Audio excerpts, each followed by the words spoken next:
Te koromaki ia a te rōpū kāhui tautoko, he whakamahi i te mātauranga me ngā mātāpono o iwi taketake, kia toko ake ai he oranga ki ngā kaupapa pāpuri ki roto o Kānata.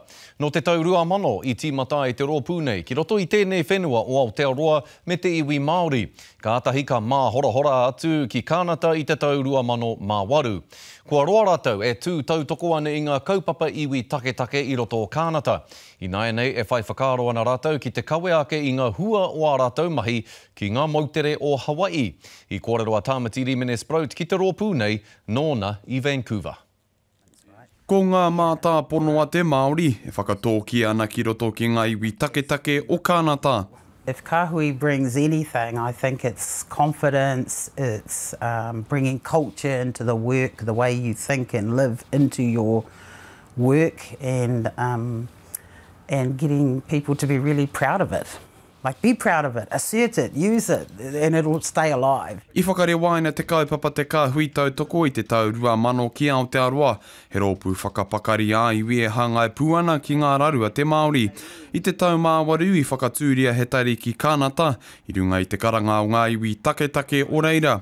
I ngā tau e whitu kua hori, kua tino ki te angari te ngā o ngā hapori e rua. Very similar. In fact, we recently did a comparison of our different Indigenous peoples' experiences in health and our rates of hospitalisation and our life expectancy and stuff, and the patterns are similar. And even though things happened around colonisation here that haven't happened in New Zealand, the impacts are still the same. Ina nei anga ana Mara Andrews me te kāhui tautoko ki ngā iwi taketake o Hawaii. Because they're experiencing a bit of a sort of renaissance around their development. They're at a point where they're trying to negotiate their sovereignty structure for the native Hawaiians over there.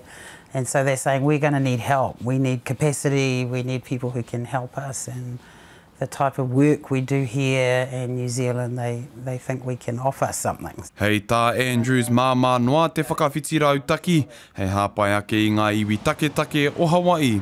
We are all dealing with poorer health, with lower socioeconomic issues, housing, education, that's not at the same rates as others. So it has been interesting to me that things have been so transferable, that the knowledge we gained in New Zealand fits well here and fits well with our native Hawaiian Polynesian cousins.